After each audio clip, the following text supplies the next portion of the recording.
This podcast is brought to you by the School of Advanced Study, University of London. All of our podcasts are available from our website, www.sas.ac.uk.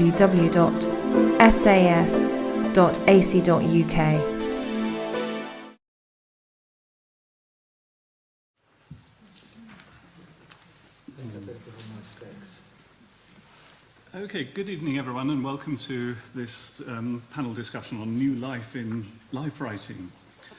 I just want to check that the sound levels are all right. Can everyone hear at the back all right? Okay, thank you. My name's Matt Saunders. I'm co-director of the Centre for Life Writing Research at King's College London. And it's a great pleasure to be here at the invitation of the Stephen Spender Trust. So I'd very much like to thank the Trust for that, and the Institute of English Studies for hosting it in conjunction with the Centre for Life Writing Research. It's a particular pleasure to welcome my fellow panellists to discuss this topic with me. I'll say a little bit by way of introduction of them all. I mean, some of you will know this already from what you've read in the adverts, but I think it will help sort of set out what we're going to do today. So we start with Sarah Bakewell, sitting on my right, whose biography of Montaigne, called How to Live, A Life of Montaigne in One Question and 20 Attempts at an Answer, came out in 2010 and was greatly acclaimed, won the National Book Critics Circle Award in the biography category and was shortlisted for many others as well. And she's also written The English Dane, about a 19th century Danish adventurer, and also a book called The Smart, an 18th century story about a young Irish woman who ran off to marry a soldier and came to London and slid into a glamorous life as a high-class prostitute. So Michael Holroyd, sitting on this end of the table, is probably well known to all of you as very much the doyen of British biographers, who's published lives of Lytton Strachey in 1967, 1968, 2 volumes, 2 volumes on Augustus John as well, and then 4 volumes on George Bernard Shaw. 3.5 actually. He's very modest. And he's also turned to memoir more recently with wonderful Basil Street Blues from 1999, and then the companion volume to it, which we might talk about later, Mosaic, in 2004. And also group biography with A Strange Eventful History, the dramatic lives of Ellen Terry, Henry Irving, and their remarkable families. And A Book of Secrets, Illegitimate Daughters, Absent Fathers. And on this side, Wendy Moffat, whose E.M. Forster, A New Life, won the Biographers Club's Best First Biography Prize, and really, was the first sustained study of the centrality of homosexuality to Forster's life.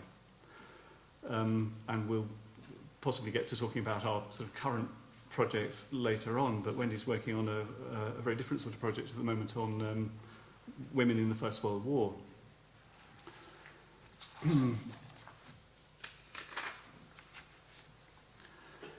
It's a fantastic opportunity to be able to discuss biography with 3 such outstanding biographers, but there's a particular reason why these 3 are such ideal practitioners to discuss it with, I think, and that's because one thing we've all done is not just literary biography, writing the lives of writers, if you like, but writing the lives of people who themselves wrote life writing, in different forms and in different ways. But certainly, whether it's Forster or Lytton Strachey, of course, Montaigne or Ford Madox Ford, who I've written biographically about as well, all people who wrote a lot of biography and autobiography, and also wrote a lot about it. In some ways, that makes it a much harder project, writing the lives of them, because you think they already know much more about life writing than you can, and about writing their lives than you can know about it. But on the other hand, it opens up other possibilities, giving what what my students nowadays tend to call a meta dimension, making it not just a book of life writing, but a book about life writing in some way. So my fellow panellists, that is, are all people who've thought exceptionally hard, whose subjects have demanded that they think really hard about what it means to write someone's life, what work that life writing does, whether it's for the subject or for the biographer or even for the reader. What we're planning to do today is to talk sort of each and amongst ourselves for about an hour and then open the proceedings up to questions from the floor. And we thought that the structure of the first part would be horribly like Mastermind in a way, that we'd have a sort of general knowledge round where we'd each talk a little bit about the state of the field and the general sort of situation of life writing and what seems to be happening in it and what we think about that. And then we'll move on to a kind of special subject round where we talk about our own work and how we've addressed some of those issues and what we think it's taught us about life writing and where it might take us.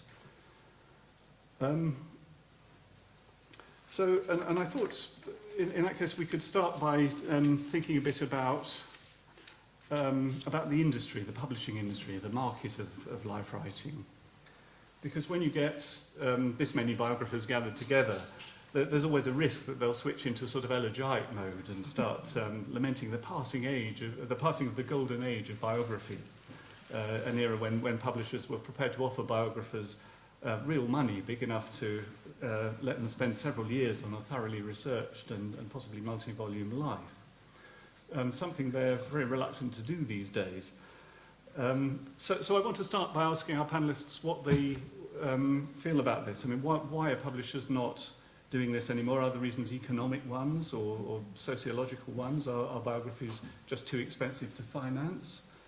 Are fewer readers willing to read them? Or is the market only interested in celebrity trivia or more interested in that than in research? Or are the reasons technological? Is it that publishers are just panicked about new technologies? Or are the reasons formal? Do people tend to want shorter books, or other kinds of books, or other things than books? So let me sort of open the discussion up to my colleagues here and see what your sense is of what's happening in the life writing industry or the market. I think you should start. I think you should. That's the vote. Yeah, me too. Well, I mean, not being in the publishing industry, I'm really quite hesitant to sort of talk about. Can everybody hear me fine, by the way? Is this? I'm quite hesitant to speculate about what's going on in the industry from the publisher's point of view, what they want, what they're looking for, and why they're looking for it. And that's assuming that they know sort of why they're looking for what they're looking for. I mean, do any of us? But certainly from the reader's actually point of view, even more than as a writer. I mean, I certainly see a lot of these particular angles on a life, and perhaps picking out one year in a person's life, picking out a place as the focus of a story, group biographies, experimental approaches through perhaps objects, which I think is great. I mean, we all Hair with the Amber Eyes is something that probably a lot of us know. But I see just recently a book came out about Jane Austen approaching her life through objects that she owned or objects that she was associated with. And far from being elegiac, I love to see these experiments going on. I think it's great. Of course, the problem is that I don't love to see any other kind of biography suffering as a result. And whether it is or not, I don't really know. I think it may well be just a sort of natural kind of wave, that things come and then they will come back. The fashion for big biographies may come back. It may not be quite as out as we think it is anyway. But I think, certainly I do like this, finding a slightly lateral angle into somebody's life. So I think it's healthy, but it probably will run its course like everything else. And a different kind and come back in. I don't know if anybody else wants to come in Shall I on grab that. that from Yeah. I think there always have been group biographies. Sometimes there's only one name on the title page. Take an example at random, Bernard Shaw. If you were, or someone was, I won't know what I call it, if you were prepared to donate 15 years of your life to such an event, you would find yourself writing a lot about the Fabians, a great deal about actors in the theatre. If you were writing about Strachey, would you not be writing about the whole Bloomsbury group, a group biography? So there are very few people who live in a vacuum. And so the name has come in, group biography, but that doesn't mean it's changed quite as much as we think. I think one thing has affected what's called, wrongly in my view, non-fiction writing, and that is the old technology, not the new, television. You will get a lot of history on television. You will get battles and kings and queens and all sorts of things going on. Biography, a single person like this again? No, not so much. And so I think that there has been a movement towards what you would call, yes, history, often in academia, social history, which takes a person or a group of people and says these people in the past were badly treated, were not properly valued. We, posthumously, in retrospect, can do them justice. There's quite a lot of that that's going on, and it is more social history than pure biography, I think. If you are going to write, I think I've written the smallest group biography that there is.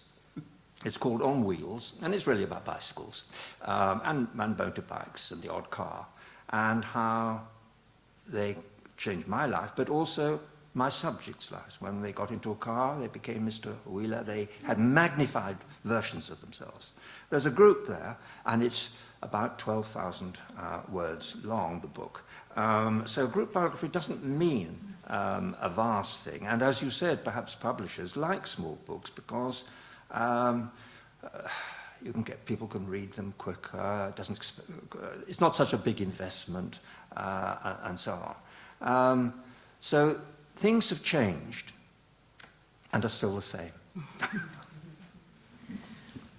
I asked my agent this question because I felt, as Sarah did, that I'm not really in a position, having written one biography, to sort of hold forth on the history of same. And I think, so I'm stealing from her a bit, but that's sort of a biographical turn. I think people are very interested in people's lives. I think there'll always be an interest in life narrative and stories about lives. And good publishers are always keen to put together something that's exciting and new, and I've found tremendous interest, real literary interest, in lots of different kinds of biographies. So I think that sort of death knell of it's always been dead, the novel has been dying for a long time too, is sort of beside the point. But I do think the new technologies are frightening people, and they don't know the forms that those are going to take, and that may be spurring some of the innovation. In the States, at least, you see very interesting new forms of graphic novel that are biographical and autobiographical. I'm thinking of Alison Bechdel's work. I don't know if that, especially the newest one, Are You My Mother, is really quite interesting in that regard. So nominally that's a new form because it's including the visual in its description. But then again, Sarah's book is full of images, and many biographers use them as well. So I think that we're working through what forms those are going to take, and that biography of redress or a new angle on things, I guess I would include the Forster biography in that.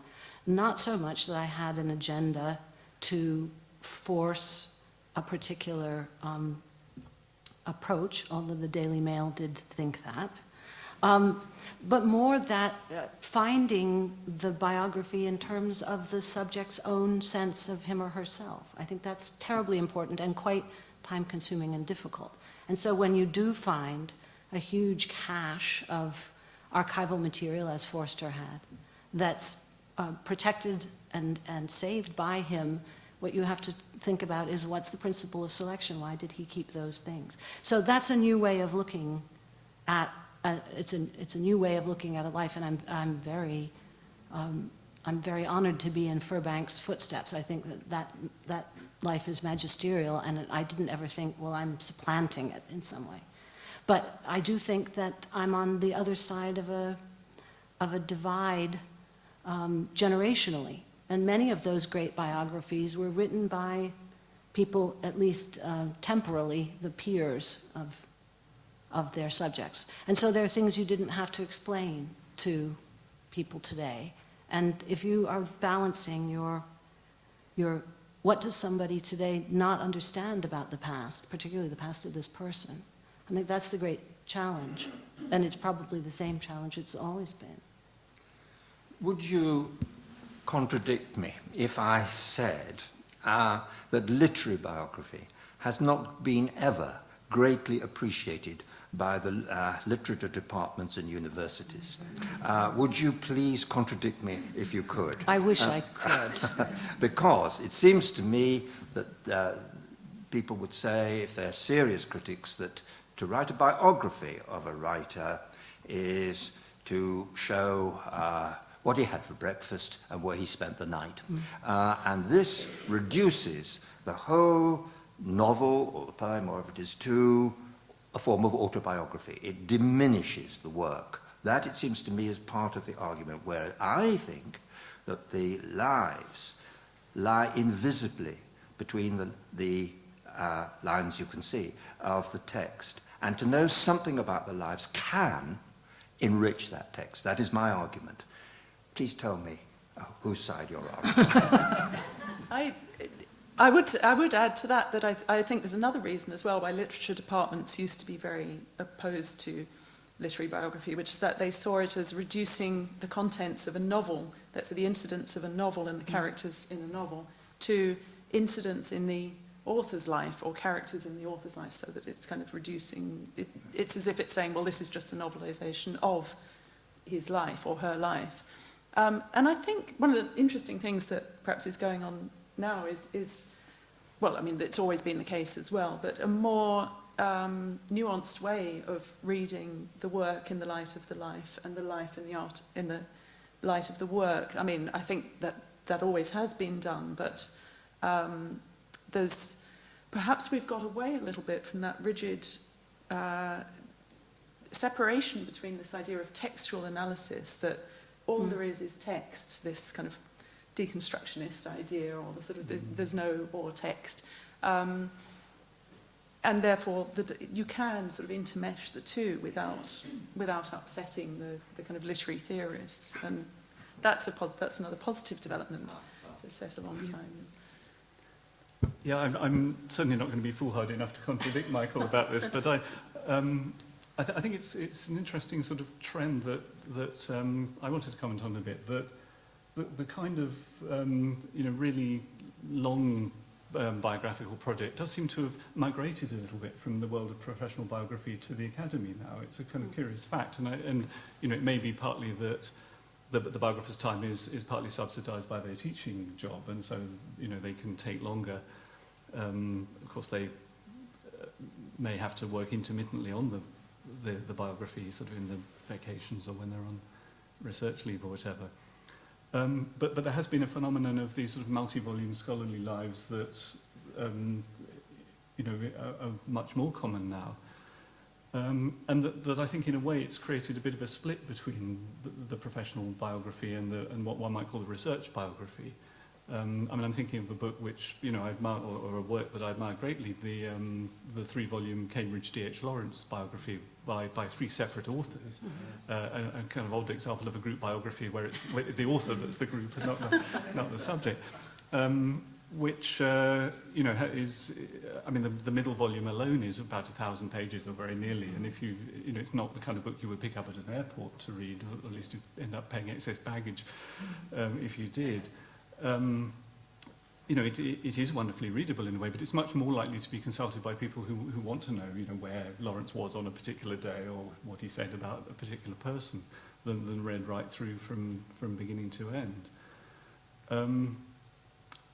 It may be that period is now sort of coming to an end because academics are finding themselves under much greater pressure to publish quickly and, you know, within the research assessment cycles and to create a greater impact with what they write. And so, you know, a sort of shorter book that reaches more general readers is much better for them professionally. But it sometimes makes me think back to what Strachey said about, you know, those two fat volumes with which it's our custom to commemorate the dead. Who does not know them with their ill-digested masses of material, you know, their slipshod style and so on. And he goes on to say it's a bit like the last thing that, you know, the undertaker does to the dead author. To sort of and isn't it terrible that his biographer gave him two thick volumes? That's an English form. That's really an English form. Now, in the States, we do have biographies and sometimes very long ones, but they don't tend to have that structure, that sort of clamshell structure, which is kind of interesting. When they do, they can be quite innovative. I was a student of Richard Sewell's, who wrote an extraordinary biography of Emily Dickinson in the mid to late 70s. And apropos of the line between social history and the individual life, it's a 2-volume biography of Dickinson. The first volume is entirely devoted to her family. She doesn't make an appearance until the second volume. And it's divided up in a sort of slice of panopticon view, so that the influence of her family and the world into which she was born is established before she even emerges. And I think that's very interesting. I think there's just a very practical matter. I certainly couldn't have undertaken what I did without tenure. I don't think that biography is a young person's form. And my daughter, who's doing a PhD in early modern history, said that she had a class on biography with John Demos, who's a social historian, and he asked, which would be easier, a monograph or a biography? And to this very youthful group. And they all said, oh, biography. And she, of course, having lived with me for some time while I was doing this, sort of sat up, bolt upright, and said, a biography is much harder than anything else. And he turned to her magisterially and said, you are correct. So it turned out that because there is that sort of grazing, that endless, you have to be interested in everything. You have to learn everything that your subject learned before you can explain it to anybody else, which is why it's so much fun, too. Yeah, I mean, I think that's the point about fun in the writing is very important. I mean, obviously, a lot of it's not fun. We all know that as well. It's, you know, writing is not always fun. But one of the things that I was thinking about in this issue between the very big biographies and the very sort of slimmed down, almost like surgical strike biographies that go straight to the heart of some particular life or year or incident or whatever, is that one of the things I love about big biographies is this tendency to find just odd little unexpected things that actually have nothing to do necessarily very deeply with the central topic of the life. And it's something that Barth in his Roland Barth in his book about photography called the Biography. I don't know if you've ever come across that phrase, but it's those unexpected little sort of atomic entities that float out of a life. And he was talking about photography, so he was talking about if you're looking at a photograph of one thing, for example, he used the example of some Russian people on a train, a photograph by William Klein, 1959, and saying, you can look at that, and what might be interesting to you is just to see how Russian people dressed in 1959, what kind of buttons they had, or what kind of cap the person was wearing in the foreground, or had the sort of thing to hang on to in the background. And you can get that with a photograph. It's not the main point of the photograph, it's not why the photograph was taken, but that might be what strikes you and lives on in your memory afterwards. And I find that's the same with reading a good meaty biography as well, is that you'll come away with some little thing that sticks in your mind. I mean, I was reading a biography of Jack Kerouac a few months ago, and the thing that stuck in my mind was this little incident where a guy kind of dropped a watermelon on a bridge and it sort of rolled away, and that's got, you know, you can well imagine an editor come along and saying, well, how's that serving the story? Not at all, but that's the thing that stuck in my mind. Wittgenstein, another one I sort of read recently by Ray Monk, he had this way of using tea leaves to clean the carpet. He'd sort of scatter tea leaves over the carpet.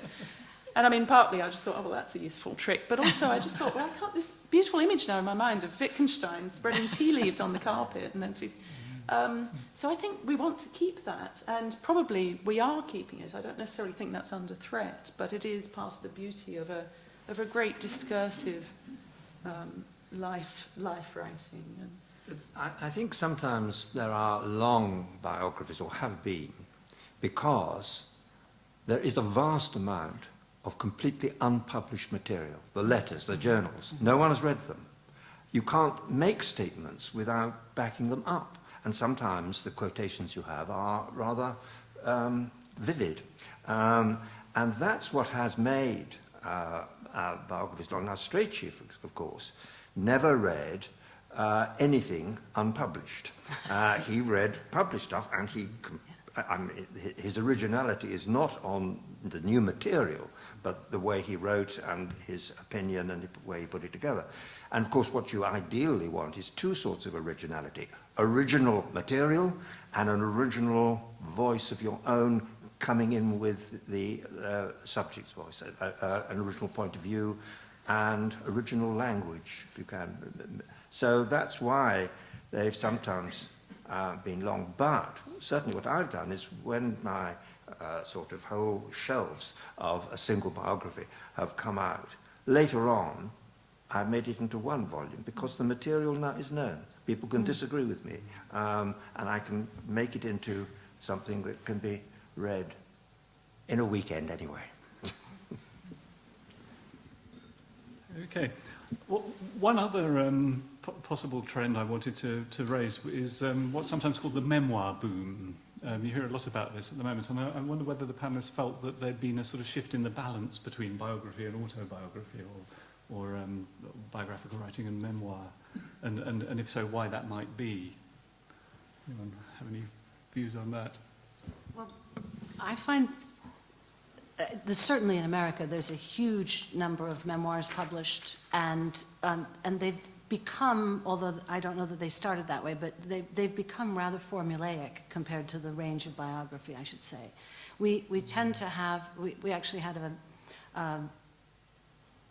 I'll give a little example from where I teach at Dickinson College, which is a small liberal arts college, and we have a debate society, and there are prizes. And this year, one of the judges of the prizes said, it appears that what every student did was find some terrible, horrible victimization that had happened to him or her, and then constructed an entire set of arguments around that. And he was finding the speeches were quite interesting, and in fact the stories were quite interesting. In fact, he was often quite moved, but he was struck by the conventionality of that form. And that victimhood memoir, I think, is very well established in America. I don't read it as often in the UK, which is to say I don't follow it as deeply, so I don't know if that's as true here. But so that sort of leaves open an interesting ground. But then you see things like my colleague Sharon O'Brien wrote a memoir called The Family Silver, which University of Chicago put out. That's another thread here, is that biography is the flip side of the academic relationship to biography, is that academic presses are sometimes publishing both very good biographies and memoirs. And she was interested in this history of depression in her family that was like a sort of thread that went through. And it ended up being, she said, I did more research for my so-called memoir of what really happened with my aunt, what really happened with my grandfather, what really happened with my mother, because she felt incumbent to really prove things, to really have a documentary sense of what that experience was. And I said, you're writing a biography, you're not really writing a memoir then, which was kind of an interesting kind of an interesting twist on it. Yeah, no, it's really striking that if you go to life writing conferences, about half the papers are on people working on their families. Yes. doing sort of some kind of family memoir or project like that. Yeah. I was wondering, I suppose, whether we think it's that that there's something about the testimony quality of memoir that we accept as authentic in a way we're less likely to accept objectivity as authentic now. You know, that is this the result of postmodernism, that we somehow don't trust, you know, people telling us the truth about a writer. We'd rather hear it from the subject themselves. Well, I think that writers are perfectly entitled to lie about themselves without knowing it. Without knowing it. We all fool ourselves. And this is why I don't like the idea of non-fiction, because when you're writing about someone, you are also writing about their fantasies, their lies, their dreams, things which weren't true, their failures of memory and what pattern that gives. These are all very interesting texts, I think, and stories. My feeling is that's why I don't like fiction, non-fiction. I would say creative and recreative. That seems to me better. To begin with non is not very encouraging, not very inviting, really, I think. People are told, everybody's told they've got one book in them, by which people mean they've got an autobiography, presumably. And if you're a celebrity, you can get a ghostwriter to do it as well. The ghostwriters are probably one of the most successful writers of what's called non-fiction, I think, at the moment. I suppose I wrote about... I never knew that I would write biographies. And looking back, it seemed to me that it was to escape, probably, from my own family and from myself as I was as part of that family. I think that may have been it. And to lead other lives, walk into other lives and understand more. Of course, understand more about oneself, but understand more about human nature. That's what I wanted. And so, I never went to university, and my teachers have been my biographical subjects, and my education is still going on. Yes, I mean, one of the things that, because there is a trend as well, if you're fundamentally writing a biography, to put a lot of yourself in there, and I have very mixed feelings, like overtly to put in the word I a lot, and I have very mixed feelings about that, because if it's done well, I absolutely love it. I think it's great. You know, it's a fantastic mixture then of the biographer's quest, the reasons why, and the biographer's interest in human nature, including their own as well as that of the person they're writing about.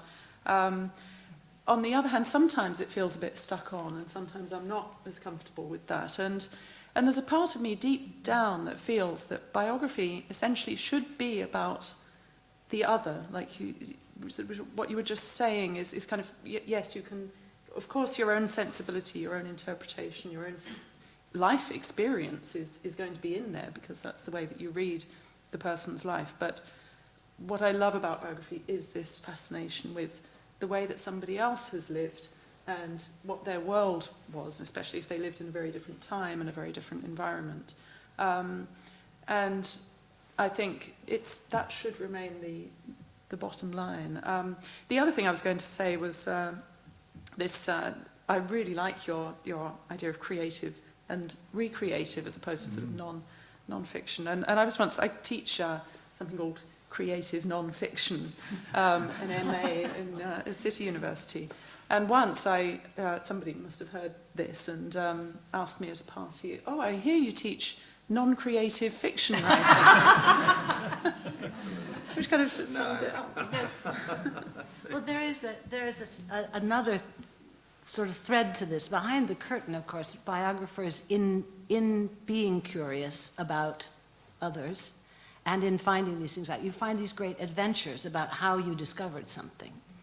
And usually that's the point at which you're brimming with excitement because it's just so cool just for you, as it turns out. And you tell your publisher that, and so I announced to my publisher that my next book was going to be writing a book about how I wrote the biography, and he got this sort of, it was like he pulled the plug out and he fell over, and he said, biographers always want to do that. So I think that's where the I is in a lot of our work, is that the curiosity and the sense that this is interesting to you well before you know what you're doing, well before you know what the story is. It's, you know, it was me and my dogs and my dear husband sort of saying, yes, I think if it's interesting to you, it will be interesting to others. So that's what we have to sort of repress getting onto the page, I think, is that it's all about our curiosity, our interest, when it's really supposed to be in the service of talking about this wonderful life to others who don't know what we know. Yeah. Although, I mean, I'm just going to add that though the kind of quest book can be fantastic, Yes. and there's nothing new about it either, because one of my favourite books is The Quest for Corvo. Yes. If anybody hasn't discovered that, it's wonderful, and that is it's hugely exciting. But perhaps you can't keep on. I mean, I'm sure everybody would love to write A Quest for Corvo. Keep on, yes. No. Oh, that's all right. They're different quests, different landscapes, different people, different... Yeah. Probably Richard Holmes has balanced that Yeah. the best of Yeah. anyone. Footsteps is an extraordinary book, and Yes, that's right. and skirts the narcissism that is sort of hidden in the form potentially. It's a wonderful sort of wry vision of himself at different stages of his own life, and the attractions towards the others that are marked. Why did he want to write about Stevenson when he was very young? And you know, it's marvelous. And then the way he brings in Stevenson later on, Yes. when writing about Johnson and Boswell, Yes. in a sense, it's not a group biography. Well, an argument against what I said about there not being We can't groups. get anyone to disagree with you, so you'll disagree I with have yourself. to, so I've got somewhere. I said there were not a great deal more group biographies than there were. But if you go through Richard Holmes, who is a leader in this golden age, what you describe, we all know he wrote his Shelley and his Coleridge, and these are very good biographies indeed. And then there are the other ones, which are more, I don't say experimental, but they're not so obviously in the mainstream of things. Now, he has done in the two last books, The Age of Wonders and Falling Downwards, I think it's called, yes.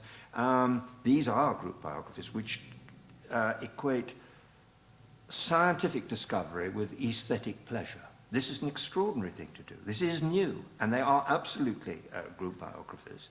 And the last one has a wonderfully balanced equation between, it's all the balloons, between gravity and levity. Wonderful. It struck me that there's a really interesting tension here between that notion of human nature that Michael mentioned and has written wonderfully about in the preface to the Shaw biography, where you talk about your never-ending love affair with human nature as a kind of motivation for a biographer. But on the other hand, the sense that Sarah spoke about of the otherness of other people and feeling that what you're interested in is something that seems unrecognisably different and that you need to get some kind of purchase on it. And I think in a way that's something that again unites the work that all of us have done, which has been on very innovative people in different ways. People who have changed the way people wrote or thought about themselves or thought about other people. Or thought about novels or painting or whatever it is.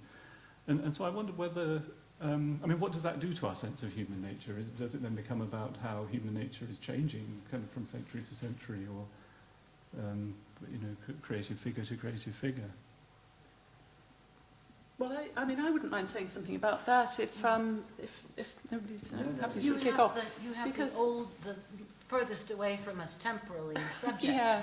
I mean, that was exactly the tension that I started with when I was writing the book about Montaigne, because the feeling that almost everybody describes when they first come across Montaigne is one of self-recognition. It's like, this is somebody who was writing over 400 years ago, and yet he's just like me, and this is a sort of universal human nature, and he himself believed in that possibility of a universal human nature. And that was my starting point as well, because when I first read him, I had that feeling. But what makes it interesting to write about him, or did for me, was that might be the starting point, but the more you read him, the more you immerse yourself in what he actually said rather than the few sound bites that tend to get picked out, is that there's an incredible strangeness there as well. I mean, he lived in such a different world, such a different set of assumptions about what a human life was all about, such a different socioeconomic situation. He certainly could hardly be more opposite from me because, I'm female, he's male, he was a French nobleman, I'm not. And in sort of every possible way, he was very different. And what really began to intrigue me was exactly exploring that difference while also not losing sight of that first shock of familiarity that I had. And the familiarity, of course, comes from the fact that he looked within himself and wrote about himself in a very... he certainly claimed this, and I think it's on the whole it's true, in a very truthful way. He wrote about all his failings and his little emotional responses to things and maybe ways in which he was petty or silly or vain. So you get a sense of somebody really revealing themselves on the page. But if that was all there was to it, it would become very, very dull, and I think it was interesting for me to explore both the similarity and the difference.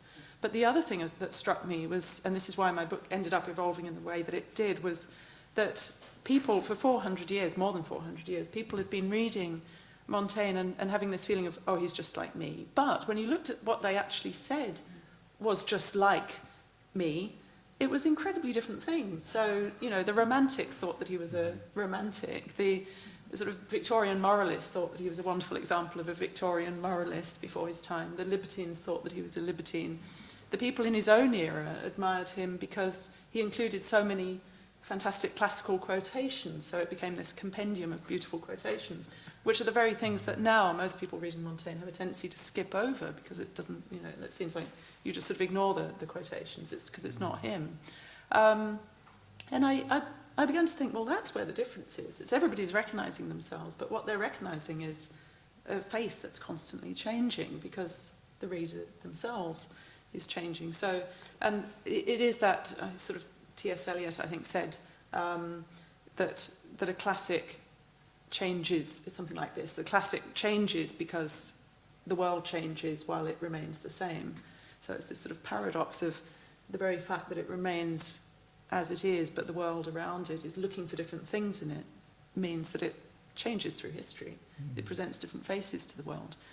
So, yeah, I find all that stuff absolutely fascinating, and that's why my book ended up becoming as much about the history of how people have read Montaigne, or how his book has had a life of its own, as it was about him as a person. And yeah, he had immense charm. He had charm, and you just tell you how misleading that can be. Oh, yes.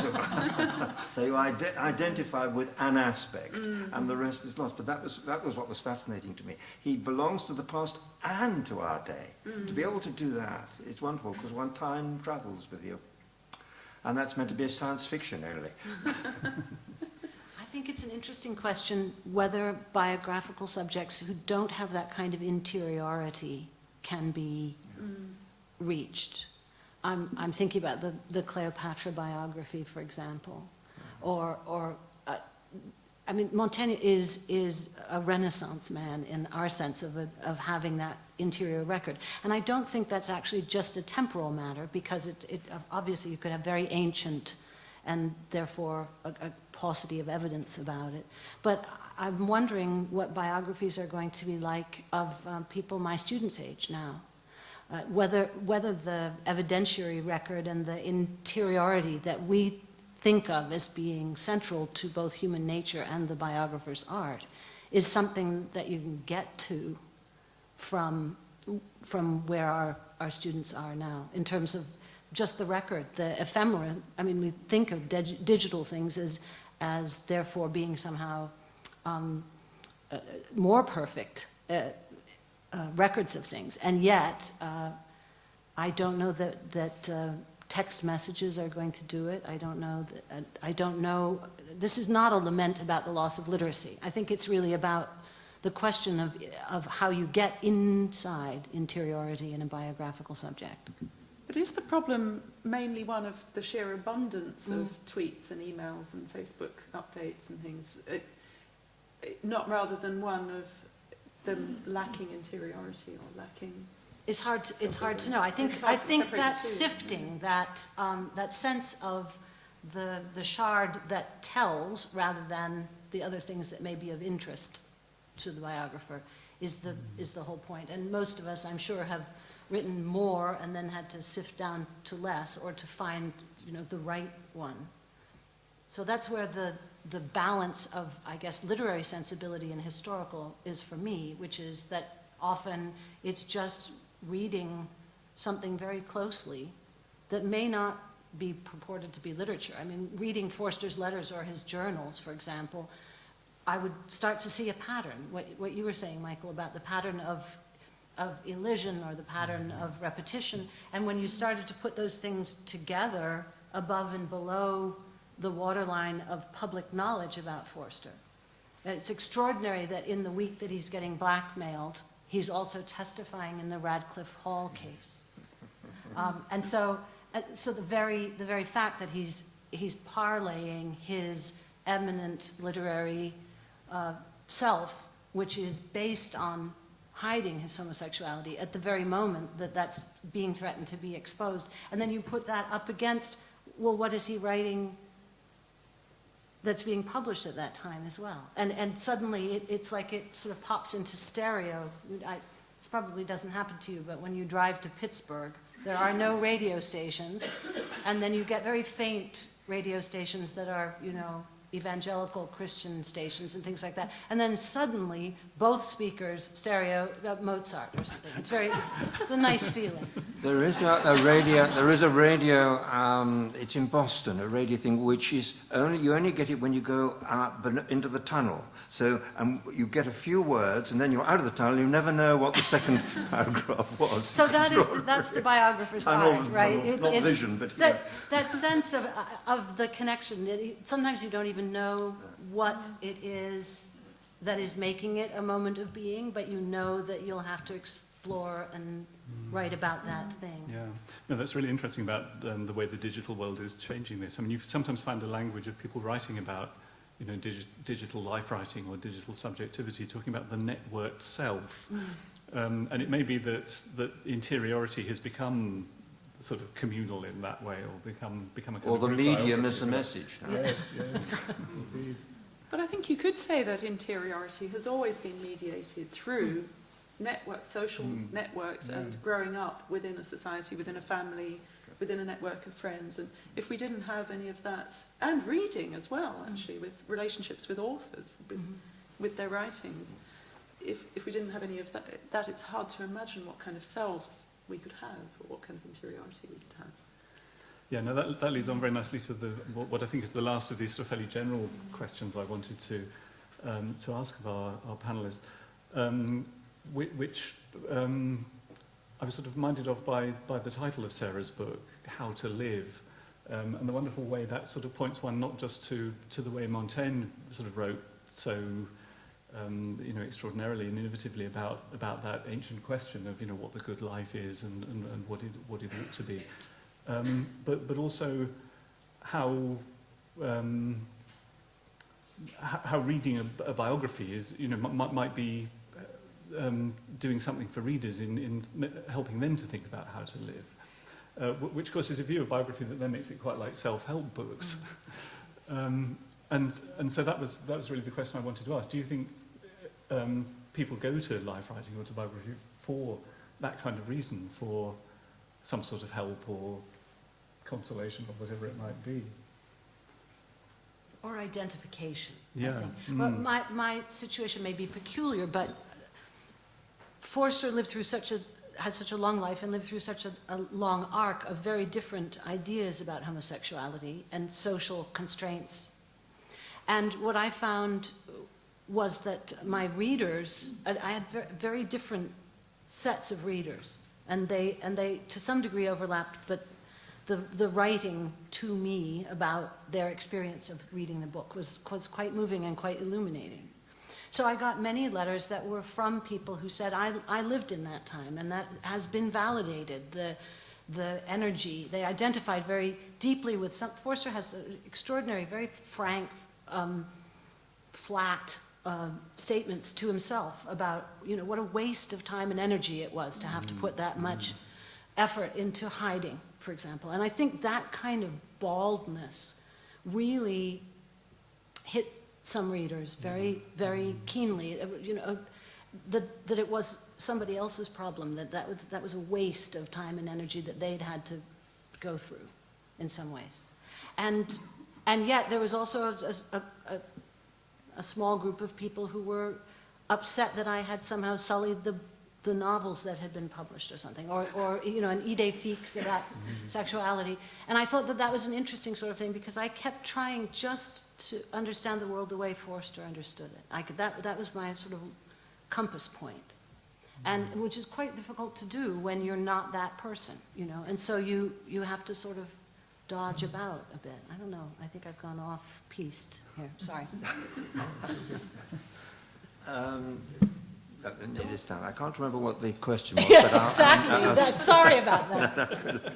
That's got it. I think I wrote my biographies in order to try and make sense of things. I wanted to get continuity and to tell stories, in fact. I'm a novelist manqué. Because I could make no sense of my first 20, 25 years. My mother was Swedish, my father was Irish, one of my stepfathers was Hungarian, my stepmother was French. Oh, there was one stepfather who was English, actually. And so there was a great crowd of characters. And I was at a play, and one of them would come on, say a stepfather or stepmother, and say a few words, and I think, well, that's interesting. And then he or she never reappears. And I never knew how the story continued. It was absolutely, I couldn't understand who was coming on again. It made no sense. So I have been trying to make sense without cheating, and stories which have continuity. That's what I've been doing, I think. I didn't know so at the time. Well, I mean, I'm not sure I have. I think I remember what the question was. It was about what the reader needs, I think. Yes, what the reader wants to get out of it. And I think as a writer, my only sort of possible way of answering that or thinking about it is to be very kind of hands-off. I mean, whatever they want to get out of anything that I've written, and certainly I do get a lot of feedback from people who have read How to Live very much as kind of what the title appears to promise, but actually the book doesn't give at all, as far as I'm aware, which is any kind of tips on how to live. But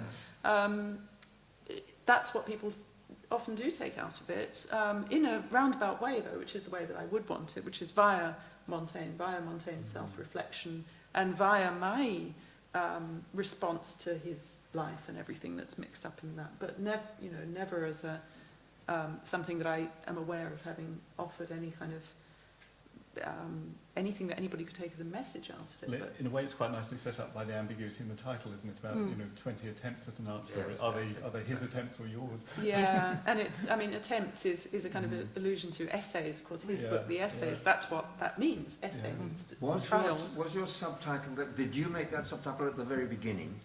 Or did your publisher say we have to have subtitles? No, actually, I had the subtitle before I had the main the title. title. And I also had an even longer subtitle, which went on for about half a page. I eventually compressed it down a little bit to this very long thing. Yeah. Could I pick up a question that I have from Michael, which is, you were talking about a voice, finding a voice. Yes. And that's very interesting to me, both how you find it and how you know that it's true, because you've had very different biographical subjects. And so, very much so. Do you find that you're adapting to the subject's voice when you arrive at your own, or is... I feel like a sort of piano player who goes around tuning pianos, and then they're all not always the same. And I play a note, and it's not quite right. And I have to change things until it just sounds right. And in some way, that's what I listen for. And sometimes I can read things out loud to myself to see not only the tone and whether it's properly orchestrated and whether it sounds valid in some way. And I've no idea what that's going to be when I start. So to some extent, it is the subject who creates some of the tone and rhythm of what I'm writing. And so sometimes you could get a subject interesting, but you can't do it together. An essay is all you can do, a short story, as it were. But that is, I think Shaw was the most difficult for me, because great difficulties he had. And I think that he was at his most serious when joking. And that was very difficult, really, to discover. And his tragedy is that if he didn't joke, and they're very good, people didn't read him, and if he did joke, they didn't believe him.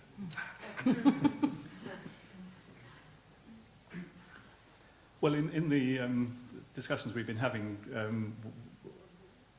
people have been talking both in general terms and also about their own practice, and that's been, sort of very seamless transition.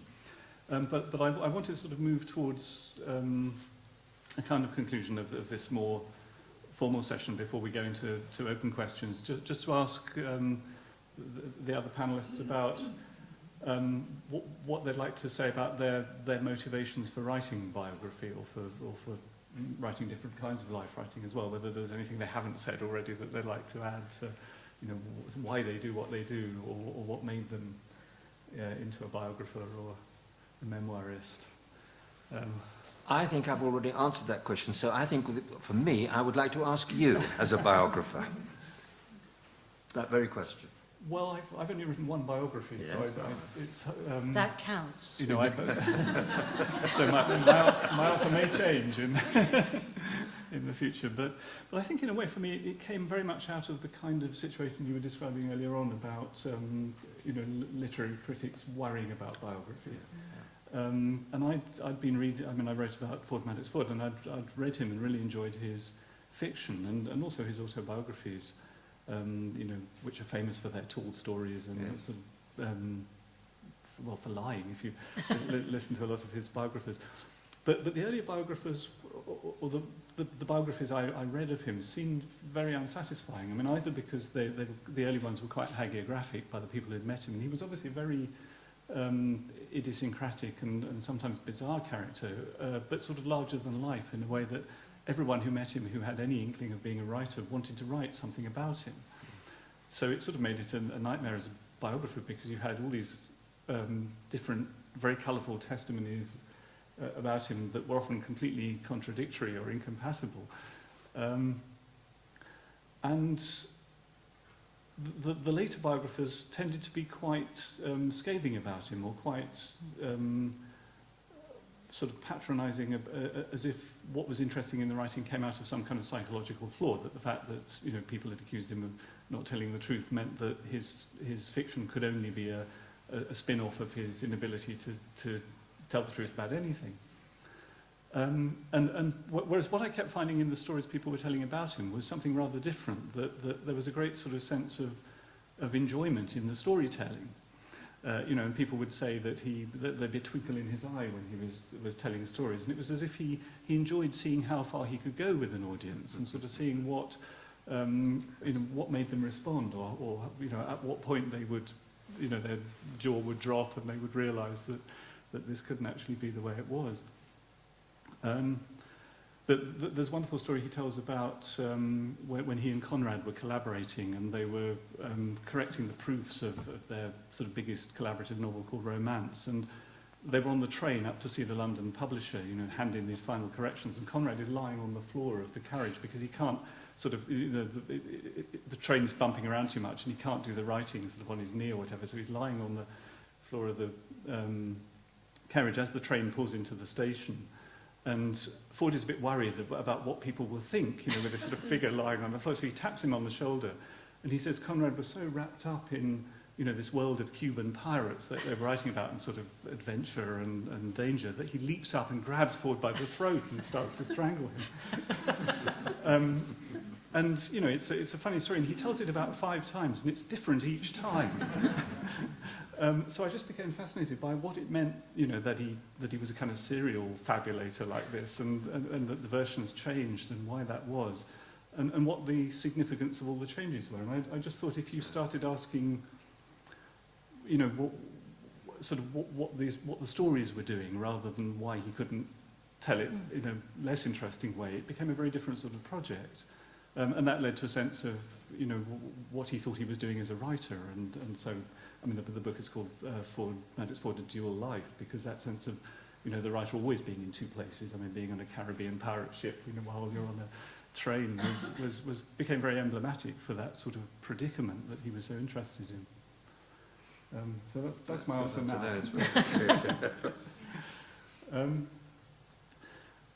I wonder if any of you would like to talk about what you're working on at the moment, and you know that perhaps hasn't quite got to sort of, you know, full first draft form. But if there's anything you'd like to share with us about current projects. They're all looking at me. Yeah. I'm writing a book about three people in the Great War, three Americans, as it turns out, who all are drawn to New York City in about 1910. So they come to that great metropolis, and then are drawn or compelled to go to France, which is a very particular American thing, right? The conscription and the engagement in the war from America didn't happen in the same way. So these are passionate, utopian, idealistic people. And they all go with that American sense also that we can do it, and we can do it better than anyone, and all we have to do is study it a little bit, and it'll be under our control. And when I picked them, I didn't know that they would come to know each other. So that was one of those little lanterns that you imagine. I had them in mind, and so the whole thing, this is how I describe it to my publisher, right? And he says, you better be able to write that down. It's like a cone-shaped spider's web, and they will all come together. By 1920, they will all be intermeshed with one another and know one another, and the story will tighten. So it's hard to know. I know the form and I know the people, and I was really astonished with 2 million people, 2 million Americans in France in 1919. What were the odds on the three whom I'd thought about actually being engaged with one another? One is an American journalist, a woman who was the New Republic's war correspondent, who was very badly injured covering the front. A second is an early post-traumatic stress psychiatrist who devised a system that really did anticipate and treat mental illnesses that were brought on by war experience, and then saw that he couldn't get that institutionalized in America. It was a great failure on his part. He imagined a Veterans Bureau that didn't emerge until, 60 years later. Irony's like all of his papers were burned during the Vietnam era by the Army because we wouldn't need to deal with post-traumatic stress anymore.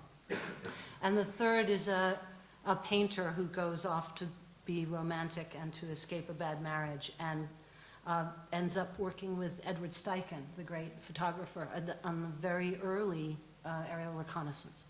And he goes home to discover that his marriage is irreparably harmed and kills himself in 1920. So it has a little of each of these things that you're describing, Sarah.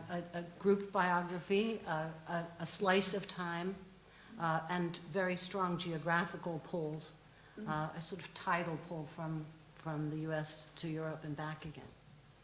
And it has about 10 titles, all of them longer than this table, and I'll take any help whatsoever. Thank you. What about the other two? Well, it's interesting, this group biography seems to be a strong pull. I don't know if it's just chance, but I'm trying to work on a group biography as well, which, I mean, apart from as Michael said, all biographies are group biographies, which I think is true. Yes, it's funny, after the Montaigne book, I said to myself that next time I wanted to do something that was very light on research and a very simple subject and a very simple storyline and narrative thread. And so, as a result, I ended up writing about 20 existentialist philosophers. So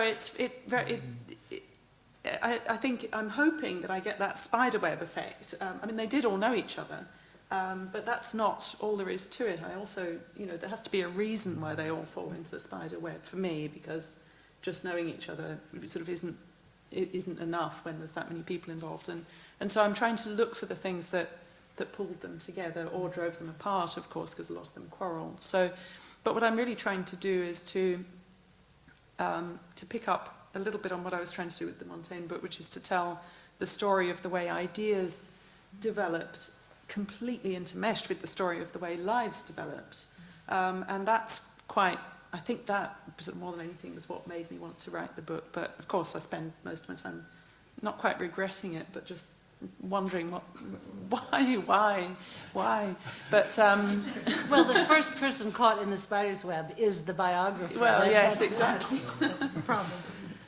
But it's very, I mean, I'm quite interested in, because just like literary critics, philosophers are also very nervous about biography or uncertain what to think about biography. And there's this great distrust of the idea that a philosophy could be somehow reduced to the life. And I definitely am trying not to be reductive. But my kind of guiding idea there comes from something that Iris Murdoch said about how a philosophy, she was talking about moral philosophy, but saying a philosophy has to be inhabited. And it's not so much looking at how do philosophers live, do they live in accordance with their philosophy, or do they hypocritically kind of do the opposite of what they say they think? Or, does their philosophy make them any happier, which usually the answer is a resounding no. But more to just how did they live their philosophy? How did they inhabit their philosophy? And what does that mean for the philosophy, and what we might take out of it? So it's a complete mess as the moment, but it probably will continue to be for some time. But it's I'm enjoying myself, and that's something. Well, if you want a complete mess, I can beat you at that. I really can. At about age of 18, I began to write with I think it was ink actually, a novel. Oh yes. And I came across it the other day, 80,000 words, like a spider's thing, right across it is. But I gave it up because I couldn't reach a conclusion. When I got to about age 22, I had some new technology, a portable typewriter. And so I did 200,000 words on that, but I still couldn't quite reach a conclusion or a destination. And I came across that the other day as well. I was looking through what I pompously call my archive. And that was a bit better. It was more experimental things. And I thought, well, it's high time that I finished this work of fiction. I don't want 80,000, I don't want 200,000, but perhaps 40,000. A novella is the secret of it, with an introduction, of course. And all I can say, it's partly from the family, a family life in a way, and to borrow from Ford Madox Ford, it's the saddest story I've ever written. Okay, well, thank you all very much. So you heard it here first. Let's at this point open things up to questions from the audience, if people would like to ask any of us questions. Okay, that was quick. Thank you. I'm interested to know what you feel about the bleed from creative life writing to and from fiction. I mean, if you take one of the definitions of the creative life writing as writing lives using the techniques of fiction, I wonder where each of you would put the boundary of the point where it turns into fiction, or where it's not what fictional techniques are not acceptable to use on a life that you can still call recreative rather than creative. I never put words into anyone's mouth. I think that would be my line. Which is to say, I did think in terms of scenes and the rhythm and momentum of effects and patterns and those sorts of things, which I imagine novelists do too. I'm not a novelist, and so I can't really speak to that part. But I did feel as though And there are often times where you don't have evidence, or you have a hole where evidence should be, and sometimes the hole is neat enough that you can tell what the evidence, what the absence tells you. But I did feel both very eager that I should bring to bear the new archival material, most of which is in the notes rather than in the body, but everything's identified, so there's that sort of evidentiary proof. And then I was really careful never, even in third-person indirect discourse, to put words or thoughts into the mouth or head of somebody if I didn't feel that that was justified. That felt to me like going over into I don't know if I was thinking of it as fiction, but it felt as though I was being too imperial if I did that. Well, one of the interesting aspects of this is that it seems much more scandalous if people transgress that boundary in autobiography than it does in biography.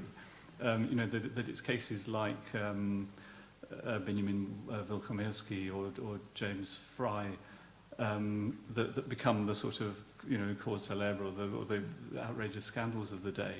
Whereas if Peter Ackroyd writes about Dickens and invents whole conversations between Dickens and Ellen Ternan, that, you know, is commented on, and some people like it and some people don't, but they, you know, it's not seen as problematic in the same way. But then that's quite odd, isn't it? Because actually in memoir, usually conversations are invented or reconstructed or sort of, well, you know, made up all the time. It's quite normal. It's seen as, I think, being quite a standard thing to do, because obviously you can't remember every word that was said. Whereas in biography of somebody else, you feel you have to have documentary evidence for everything that you say, ideally, and that, I mean, not for your well, yes, ultimately for everything that you say, but you can't, there's not the kind of tacit understanding that I think there is when you read a memoir, that these conversations have been sort of pieced together out of a mixture of memory and reconstruction.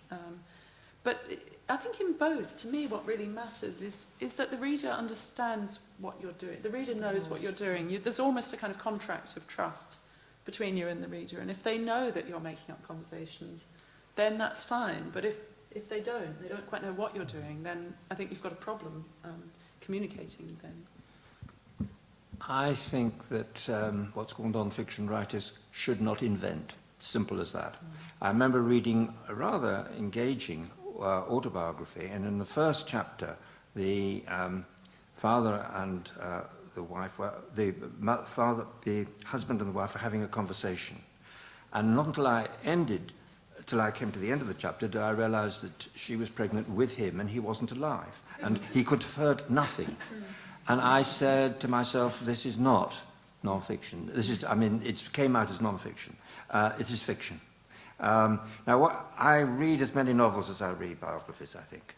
What I try and do is to use small quotations, sometimes from letters, to give the same focus as people talking to each other. But actually, the words are from a letter, the reply, and the answer to that.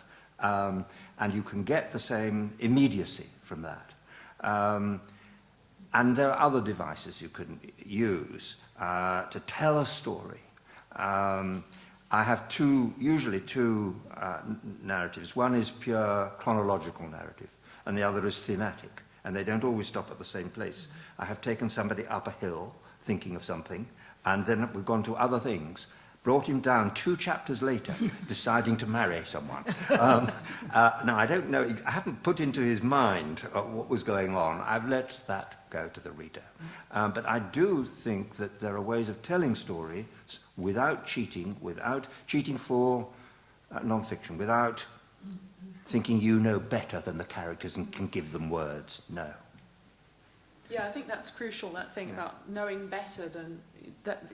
As soon as I get the feeling that the writer feels that they know better than the person that they're writing about, what that life is all about, I lose interest. But, you know, I think that's a really good point. The breaking of trust is an interesting, the great example of that is the Edmund Morris biography of Ronald Reagan called Dutch, in which, and this is actually kind of a brilliant conundrum. The evidence was there, the life was so empty of motivation, in spite of the evidence, that Morris created himself as a fictional figure and interjected it into the life. Now, you can't say he's breaking the rules in the sense of not being honest about things. It's a very, very strange life, and it was hugely controversial, and his publisher was probably right at the front of it, saying, you promised me something very different than you delivered. But I thought it was a really interesting solution to a sort of black hole of subjectivity that Reagan eventually ended up being. And further proof of that came out when Reagan's diaries were published, and he would say things like, had dinner with Margaret Thatcher, and it turned out that Margaret Thatcher had been elsewhere in the world on that night. So whether he literally had dementia much earlier than people know, we don't know. He was a fantasist as well. I mean, he's as good as Ford for the fun of that. Yeah, he's a better actor, probably. Yeah, maybe. Okay, there's two questions. Let's start over here. I just wondered if you found biography ever a depressing and lonely process, because I think there's a sort of certain number of days in the archive that I find exciting, and your curiosity is satisfied, and you're having all these wonderful sort of following up punches moments, and then after about 2 weeks, I feel extremely depressed and feel like their life is taking over mine, and I don't know who I am anymore, and I don't quite know how it works. So I wondered if you felt that, and if you did know how it worked. I guess Michael. Don't know how quite how. I am two people. I'm the researcher and I'm the writer. And it's the researcher who begins work, and the writer goes completely to sleep. And the researcher goes sometimes throughout the world looking at manuscript libraries and into people's houses and so on. And occasionally the researcher turns and says to the writer, who's still fast asleep, will you want this? And the writer works up and says, well, I don't know, you're the researcher, you get on with it. And then I go back and become the writer. And I say to the researcher, why didn't you get me that? And he said, well, you didn't ask it. And so there's a bit of tension that goes on, a bit of argument internally at these two people. And it's very strange, really. And then let me say the researcher gets very anxious because there's more and more work. I read this, how can I interpret it? Will I use it? Has it got a place in this pattern or not? I don't know. It's a problem. And that is worrying. And he longs to be the writer who is recreating and solving these problems and happy at the end of the day. The writer thinks of the researcher traveling to various countries, meeting people he never met before. Now this person imprisoned in his room. If he doesn't do the writing, it's absolutely never. Oh, no, I don't think that can be improved upon. No, exactly.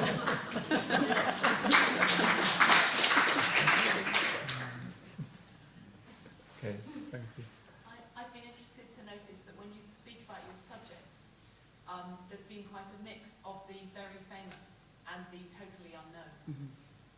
And clearly, if you're hoping that somebody will read your book, let alone publish it, there needs to be something about your subject which appeals to people before they've read the book.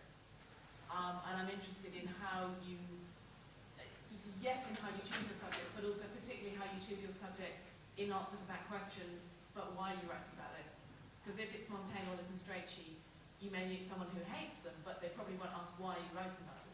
But if it's your, I have to say, fascinating sounding First World War people, when you started, there might have been people who said, who?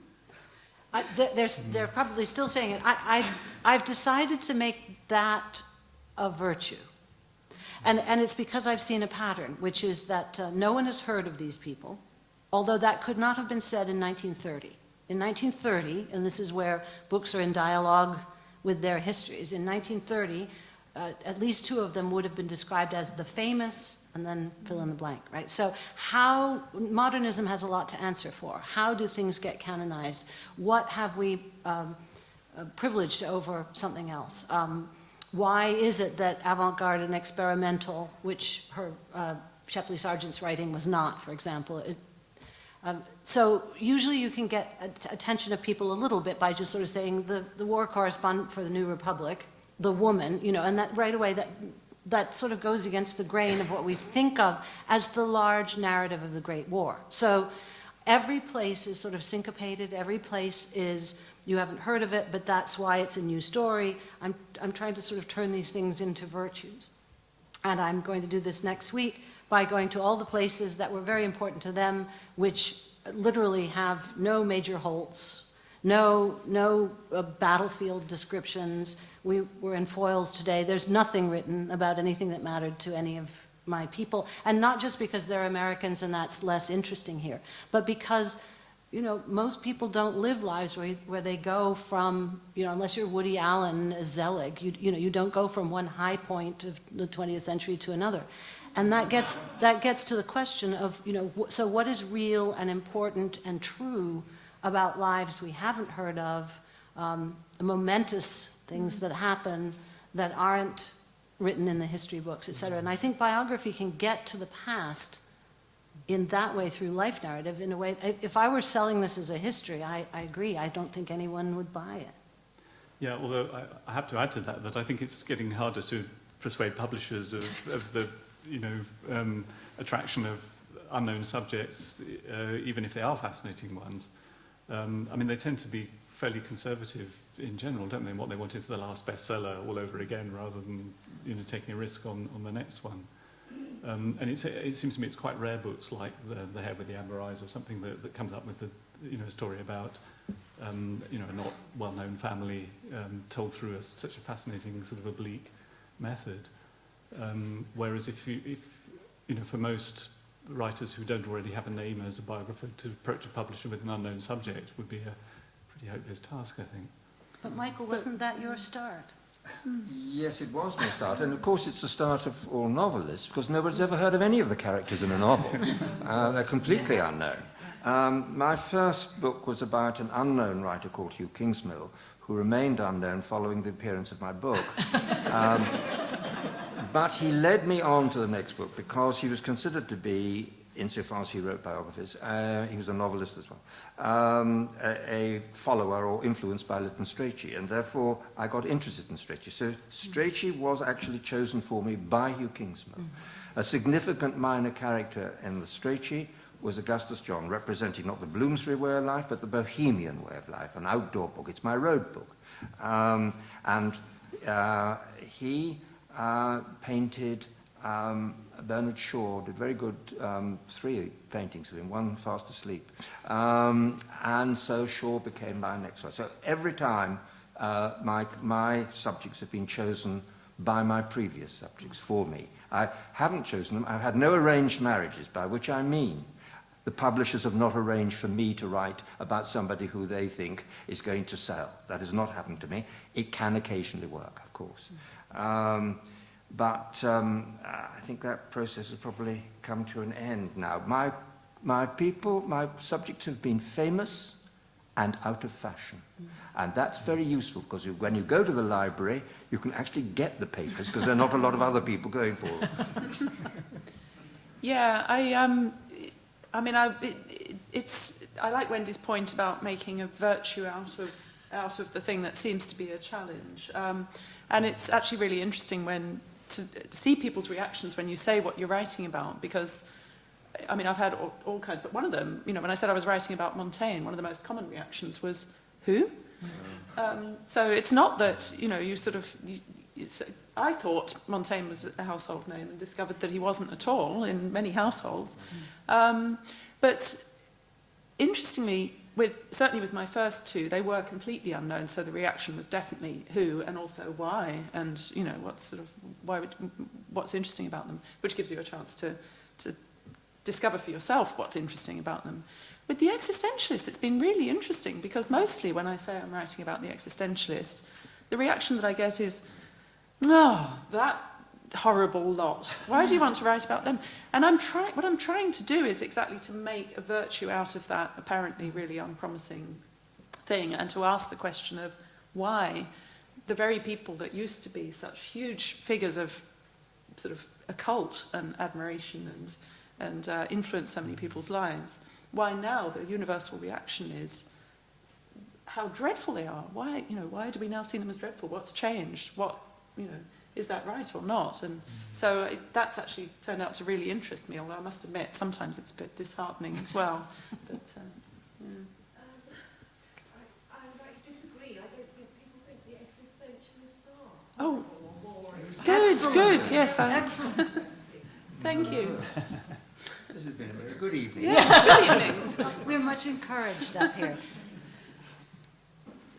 A good point, I think, was made by Max, and I realised the definitions that you've given so intelligently of what biographical writing or life writing is, are exactly the same definitions of what literature is. How to live. In the end, people read literature, how to live, to tell stories, to make sense of things. And I think that actually the whole idea of biographical writing is much nearer to the essence of literature than you're very self-effacingly make out it isn't, because there are wonderful stylish writers like Michael and Penelope Fitzgerald, who wrote a marvellous biography of Charlotte New, who no one had heard of, and it's written in the most fantastic, stylish way, and yet brings back all of this material to life. So biographical writing is literature, I think you've proved it. Bravo. Yes. Becoming even better, even. Okay. New technologies change the handling and acquisition of material for the biography? It depends. I mean, I found myself in a very funny position with Forster because his will enjoined against mechanical reproduction of any sort. So I spent quite a long time transcribing 10,000 letters, for example, which meant one couldn't Xerox or photograph or anything. That didn't mean that you couldn't take a computer with you to take notes or that sort of thing. So I think it depends a great deal. I've moved much further more quickly with all my subjects, partly because I've had the physical, the letters themselves, these people are people whose grandchildren are still living, and I persuaded them to go looking in their houses, and indeed they found things that no one knew about, which are now in archives. So I'm sort of a midwife to archives for these people, which is a wonderful feeling, and if nobody reads the book, I'll still feel like I had a little sense that something went there. But I do think that this superfluity of information can be a problem too. Well, I always think that in Larkin's phrase, there are sort of two meanings in a text, the meaningful and the magical. If I only see things through a screen, I get the meaning, but I have this fantasy perhaps that if I'm actually in touch with the journal, the page of the letter, I can't tell how it changes exactly what I write, but I think there is some change. And that would come, I hope, under the magical. And that might be lost if we only see things from a distance at second hand. Sarah, do you have anything to... No, I don't think I have anything particularly to add. I have the same, something of the same feeling.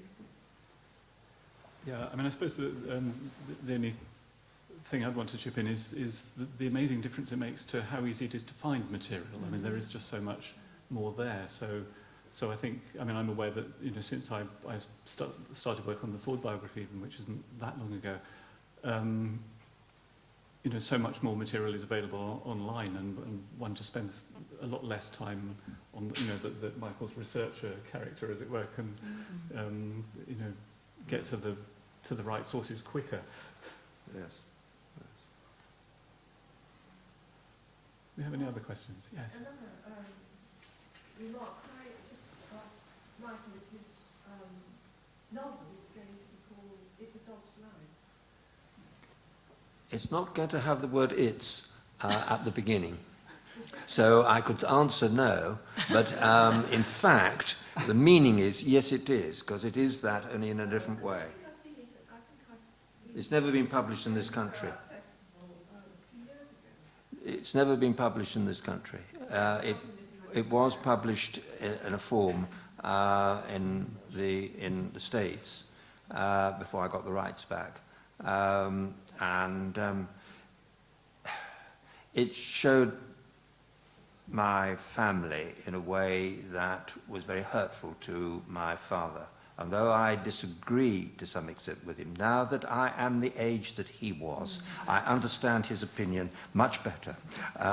However, I want to do it for certain reasons, not to do with that, to make it into a tighter thing, the thing that I would have liked to have had time to have done. And I'd like to go back to it and looking at it, and I find myself laughing at some of the scenes, though not a lot happens, but also near tears at some of the things. So that's why I said it's the saddest story for me. Does one not have to be rather, not worry what people say if one's writing either a memoir or a biography, because you're going to offend some people, whatever you write? For all my biographies, I have sent those pages on which they appear, if they're still alive, of course, to them so that they can say no or that's wrong, and then I can say to them, would you like me to take you out of the book and give you a pseudonym, shall we say? And we come to some agreement always. Only once has that changed, when someone was so ill in hospital I couldn't show him what was thing, and then he came round afterwards. But we were friends, in fact. But I have always shown people my books, if they're alive and on the page, in order to negotiate if I've got something wrong. Very often it's the tone rather than the fact they object to. You must not be, I think, judgmental, no better than, or you can have humour, because we're all in the comedy of life. There is humour all round. You can parody things, but you certainly mustn't invent, and sometimes you don't know everything. I will go to one person and find one story, another person who are talking about the same thing and will give a different story, and they both can be right. And that's where the problem comes. I just wanted to think a little bit more about the interaction between biography, as you've been discussing it, and digital media. It strikes me that the model of biography that we're so accustomed to, and that you're all writing, and that some of us, you probably are writing as well, is very tied to the paper print book. It's a long, discursive, ordered narrative. And I'm just wondering what digital media, offers biography that is, digitally born rather than e-books that emerge from. I mean, have you ever thought about writing in another medium than paper and books, and what it might offer you or not? I think hypertext, I've done some web pages, for example, that changes the idea of chronology. It puts chronology, in effect, in the reader's hands, the order in which, and there's always an associative function then, right? To click on something else to go see some parallel moment is to both be impelled forward by curiosity and also to determine what the association is. And in that sense, it's kind of a magnified version of what Sarah's talking about, with different versions of a self emerging. And I could see a kind of postmodern life that you could construct like that, where you would have multiple different versions of the same event of Ford Madox Ford, for example, and let the reader put those together. But I still think some principle of coherence has to happen, and I think, in fact, it may be more a pointed need in digital media that don't differentiate like that. I remember there was a study of people who, they were recorded observing things on computers, and generally the narrative went, wow, oh, wow. And then afterwards they were sort of asked to pull it together into an idea, and they couldn't do that because it was all associative, it was all very quick, and it was just what was brightest and fanciest. And of course, the little pop-ups now have kind of emblematized that as a convention. So I think there's always going to be that need for some godlike, overarching structures of, if not conventions, at least structures of orientation that would grant a kind of coherence in these new forms. But Joyce has already done this by writing Ulysses, I guess. So we don't. I think it. Yeah. With essays. Yes, absolutely. That's yeah. an interesting attempt to kind of put the power in the hands of the reader, Right. isn't it? Or Calvino. Yeah. It's also a question, isn't it, of the amount of multimedia material that you've got available. I mean, it's very frustrating in the case of Ford, for example, that there's hardly any video footage of him, just about a minute and a half, and that's silent. Whereas if you had a subject who had been interviewed a lot or filmed or or even recorded, the virtues of getting off the page and into other forms might really come into its own.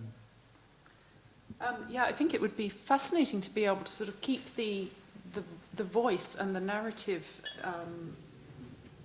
vision, I suppose, in the end of the biographer, but to be able to somehow to mix in those other media. I mean, to be able to write what is still one person's interpretation of a life and which still has your sort of personal stamp on it in a way, and has a structure still, but which was able to plug into video footage and things like that would be fantastic. I mean, that's a dream. That would be a dream come true. I'd love to do that. I don't know how it would work, but but I think if you break up the perspectives, that's an interesting experiment. But it's an experiment that perhaps will tend to eventually lead you back round to where you started again.